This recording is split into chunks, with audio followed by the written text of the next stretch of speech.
இவருடைய திரைப்படத்தை முதல் திரைப்படத்தை ஊரில் இருக்கும்போது பார்த்தவன் நான். அப்புறம் இவருடைய வெற்றியை பார்த்தவன் நான். இவர் இதே இந்த ஆப்போசிட்டில் இருக்கிற காவேரி ஸ்ட்ரீட்டில் வந்து நானும் பாலாவும் தங்கியிருக்கும்போது வருவார். அப்போ நான் ஒரு உதவிக்கிணறு ஓரமாக நின்றுட்டுருப்பேன். நான் அப்படியே அப்படி ஒரு பார்வை பார்த்துட்டு போவார். பார்க்குறதுக்கு தான் பெரிய சண்டியர் மாதிரி இருப்பார். ஆனால் அப்படிலாம் கிடையாது, ரொம்ப சாஃப்டாக நான். ஆனால் லுக்கு மட்டும் அந்த கிராஸ் பாயிண்டில் கையை விடுறது மட்டும் எப்போயுமே அப்போ இருந்து இப்போ வரைக்கும் அப்படியே தான் வச்சுருப்பார். ஒரு நம்ம சரி பெரிய டேரக்டர் 2 டேரக்டர் பேசுகிறாங்க, நான் வெளியே நின்று தம்மு போட்டு ஒரு ஓரமாக நின்றுட்டுருப்பேன். அவர் கேட்பார், என்ன ஒரு ஆள் அப்படியே நின்றுட்டே இருக்காப்புல அப்படிம்பார். அப்புறம் அவர் போய் வண்டி ஏற்றி விடுறது, இந்த வேலையெல்லாம் பார்த்துருக்கேன் நான். இவர் இப்படி ஒவ்வொரு காலகட்டத்தில் நான் பார்த்து வளர்ந்துருக்கேன் சேரனை நான். அப்போ இவங்களோட சேர்த்து இன்றைக்கி நிப்பாட்டுற இடம் இருக்கு இல்லையா, அதுக்கு காரணம் வந்து நம்ம வேலை செஞ்ச இயக்குநர்கள் தான். அதனால் அங்கே என்ன குறை இருந்தாலும் அது ஒரு தகப்பன் தன்னுடைய பிள்ளையை தேர்த்துவதற்காக செய்கிற முயற்சியாக தான் நான் பார்க்குறேன். நான் அப்படி தான் நானும் பார்க்குறேன். அப்படி தான் அவருடைய உதவி இயக்குநர்களும் பார்த்துருப்பாங்கன்னு நினைக்கிறேன். சேரனுக்கு எனக்கு நிறைய முரண்பாடு இருக்குது. சேரனுக்கு கருத்து முரண், நான் எது சொன்னாலும் அவர் கேட்க மாட்டார். இதுவரையும் கேட்டதே கிடையாது.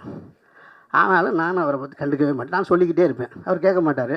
அப்புறம் கூப்பிடுவார், சரி வர்றேங்க அப்படின்னு கேட்குற மாதிரி சொல்லுவார். அப்படியா, அது பண்ணிக்கலாம், நான் யோசிக்கிறேனே காலையிலம்பார். அவர் என்ன முதல்ல சொன்னாரோ அதுதான் செய்வார்.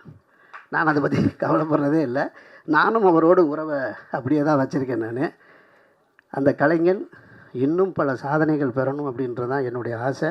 சேரன் வெற்றி அடைஞ்சால் நான் சினிமாவில் இன்னொரு இயக்குனருடைய வெற்றி அடையணும்னு, பணத்தாலையும் புகழாலையும் வெற்றி அடையணும்னு எப்பயுமே யோசிச்சுட்டு இருக்க ஒரே இயக்குனர் சேரன் மட்டும்தான்.